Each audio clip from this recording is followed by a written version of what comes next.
Hello friends, नमस्ते, अस्सलाम वालेकुम, सत श्री अकाल। जब भी आपको पसंद है कबूल कीजिए। चलते हैं आज की इंटरेस्टिंग रिएक्शन वीडियो की तरफ।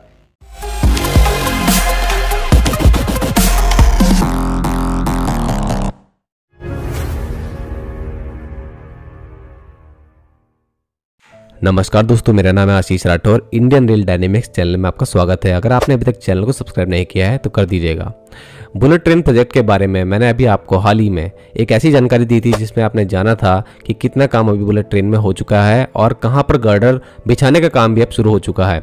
जैसे कि आप लोग देख पा रहे हैं पीछे थंबनेल। इस वीडियो को आपने अभी तक नहीं देखा है तो देख लीजिएगा। लेकिन यहाँ पे आज हम इस वीडियो में बात करने जा रहे हैं आखिर जो ये नए गर्डर बिछाए जा रहे हैं, ये बॉक्स टाइप गर्डर जो है ये स्पेशल क्यों है और आखिर इन गर्डर को बनाया कैसे जा रहा है और किस तरीके से इनको लगाया जा रहा है। Mumbai Ahmedabad bullet train project में अभी तक 508 किलोमीटर में 50 किलोमीटर का काम गर्डर बिछाने का हो चुका है। और जैसे कि आप लोग पीछे ये पिक देख पा रहे हैं, ये गर्डर जो है ये स्पेशल बॉक्स टाइप गर्डर्स हैं जो कि बिछाए जा रहे हैं। इस तरीके के गर्डर्स की जो लंबाई है वो 40 मीटर है और इतना लंबा होने की वजह से ही ये गर्डर इस ब्रिज को बहुत ज़्यादा कंटिन्यूटी प्रोवाइड करेंगे जो कि बनाया जा रहा है बुलेट ट्रेन प्रोजेक्ट में। ये गर्डर इंडिया के पहले full span pre stressed concrete box type girder है। इस तरीके के गर्डर का वेट 970 मैट्रिक टन है और इसके अंदर 390 किलोग्राम पर क्यूबिक मीटर की बहुत ही अच्छी उत्तम क्वालिटी की कंक्रीट यूज हो रही है।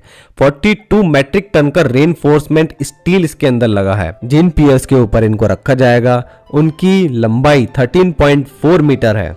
इस तरीके के box girder high torsional stiffness देते हैं जिसके वजह से टॉर्जनल रिजिडिटी बढ़ जाती है और ऐसे में ये एंगुलर फोर्स का अच्छे से रेसिस्ट करता है और इसके मटेरियल में डिफॉर्मेशन नहीं होने देता।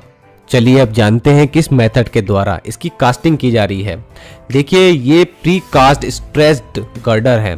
इनकी कास्टिंग जो है वो आनंद में बने कास्टिंग यार्ड में हो रही है और इनको प्रोजेक्ट के नज़दीक ही में ही कास्ट किया जाता है। सबसे पहले रेनफोर्समेंट स्टील का केज तैयार किया जाता है और इसको डिज़ाइन दी जाती है। अब इस 42 मैट्रिक टन वजनी रेनफोर्समेंट स्टील के केज को उठा करके मोल्ड की तरफ ले जाया जाता है।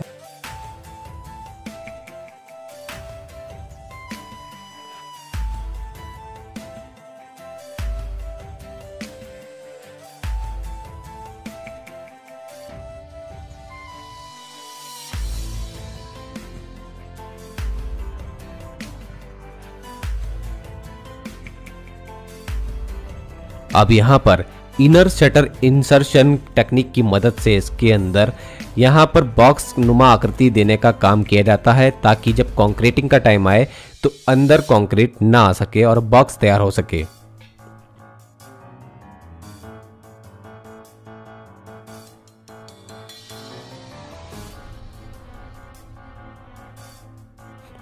अब बारी है कंक्रीटिंग की।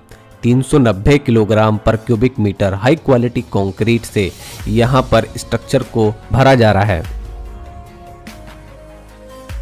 अब कंक्रीट जम चुका है और 970 मैट्रिक टन इसका वजन हो चुका है।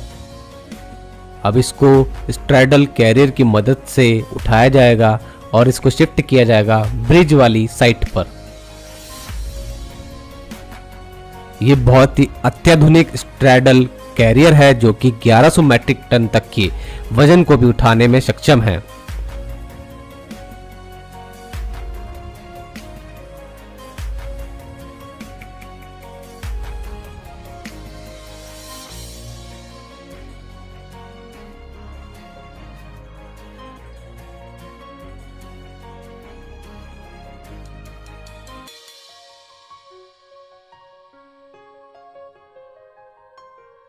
साइट पर पहुंचते ही अब इसको ब्रिज गैंट्री के ऊपर रख दिया जाएगा।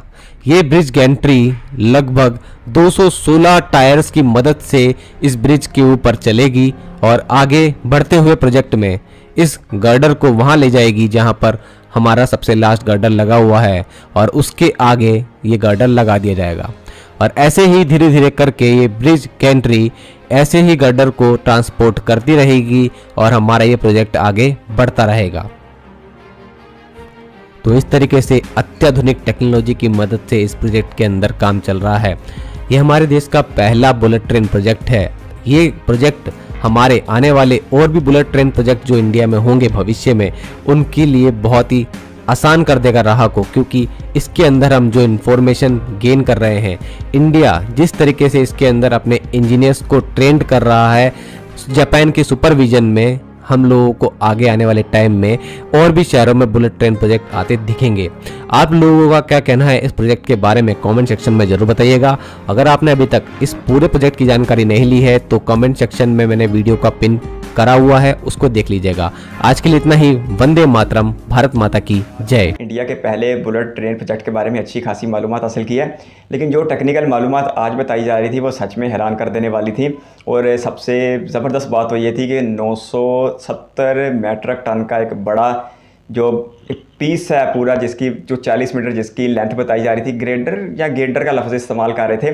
खैर जो भी वो लफ्ज़ इस्तेमाल कर रहे थे, लेकिन वो तमीरात का एक ऐसा शाहकार था जो इस शाहकार प्रोजेक्ट को तैयार करने के लिए सबसे बुनियादी हैसियत रख रहा है। 216 टायरों वाले एक लिफ्टर की मदद से उसको उठाया जा रहा था। दिन रात काम जारी है और सैकड़ों हज़ारों की तादाद में मज़दूर मुख्तलिफ सेक्शंस के ऊपर इस प्रोजेक्ट के साथ काम कर रहे हैं। वैसे तो इस प्रोजेक्ट को साल 2023 से 24 तक मुकम्मल होना था, लेकिन एक कोविड की वजह से और दूसरे तीसरे मामलात की वजह से अब इसकी डेट को तोसी कर देकर 2026 या 27 तक पहुंचा दिया गया है। ये इंडिया का पहला बुलेट ट्रेन प्रोजेक्ट है, इसी वजह से इसमें बहुत ज़्यादा डिले आ रहा है, क्योंकि बहुत सारे इंजीनियर्स के लिए सारा काम नया है। वैसे तो जापानी टीम भारतीय इंजीनियर्स की मदद के लिए मौजूद है, लेकिन फिर भी भारतीय इंजीनियर्स को वो तजर्बा नहीं है जो बुलेट ट्रेन प्रोजेक्ट को बनाने के लिए हासिल किया जाना था।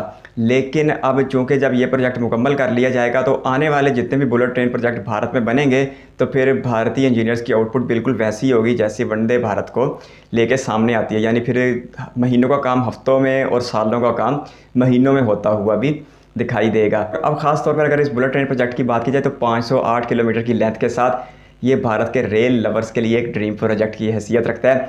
गुजरात से महाराष्ट्र तक ये प्रोजेक्ट गुजरेगा। इसमें कोई यूटी का इलाका भी आता है। इसका ज़्यादातर हिस्सा महाराष्ट्र में ही है, लेकिन गुजरात वालों ने इसके काम में बहुत ज़्यादा तेज़ी बरती है। महाराष्ट्र में इसमें मुदाखलत की गई थी और सियासी अमल को इस प्रोजेक्ट में इस्तेमाल किया गया था, जिसकी वजह से महाराष्ट्र की सरकार ने इस काम को अच्छा खासा डिले भी कर दिया। लेकिन महाराष्ट्र की सरकार जो बदली गई है, एक नाथ शिंदे को सीएम लाया गया, तो उसके बाद से इस प्रोजेक्ट में तेज़ी भी आ गई है। तो ये दो की वजूहत है, एक तो कोरोना की वजह थी और दूसरी वजह महाराष्ट्र की स्टेट गवर्नमेंट की नाअहली थी या उनका जानबूझ के इस प्रोजेक्ट को आगे ना बढ़ाना था।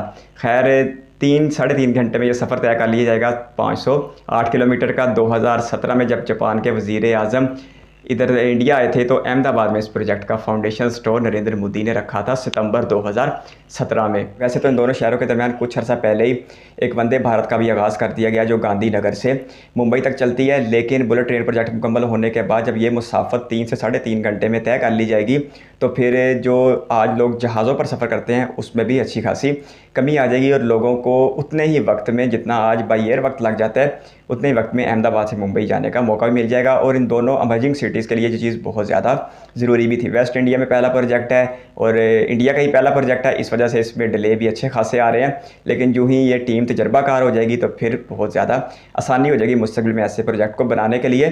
लेकिन दूसरी तरफ ये बहुत अहम पहलू है कि जिस तरह वंदे भारत में कामयाब होती चली जा रही है तो शायद मुस्तक़बिल में बुलेट ट्रेन प्रोजेक्ट की हमायत करने वालों की तादाद कम हो जाए, क्योंकि ये 1,10,000 करोड़ रुपए का एक ऐसा प्रोजेक्ट है जिसके लिए 88,000 करोड़ रुपए की रकम जापान हुकूमत फराम कर रही है। 5-5 हज़ार करोड़ रुपए दोनों रियासती हुकूमतें फराम कर रही हैं, जबकि बकिया रकम वफाकी हुकूमत फराम कर रही है। तो एक बहुत ही बड़ा प्रोजेक्ट है, बल्कि ट्रांसपोर्टेशन को लेकर भारत का सबसे बड़ा प्रोजेक्ट है। तो देखते हैं ये कब मुकम्मल होता है। 2026 या 27 तक की डेट है। आज जो इसके पिलर्स को देके और इसका जो एक मरकज़ी हिस्सा है उसके बिछाने के तरीक़ाकार को देके बहुत ज़्यादा अच्छा लगा। इस वीडियो में यहाँ तक बनने के लिए बहुत सारा धन्यवाद। चैनल पर फर्स्ट टाइम तो सब्सक्राइब करते हो, बेल आइकन प्रेस कर दें। बहुत जल्द एक और इंटरेस्टिंग रिएक्शन वीडियो के साथ मिलेंगे, तब तक अपना बहुत सारा ख्याल रखिएगा। Bye bye.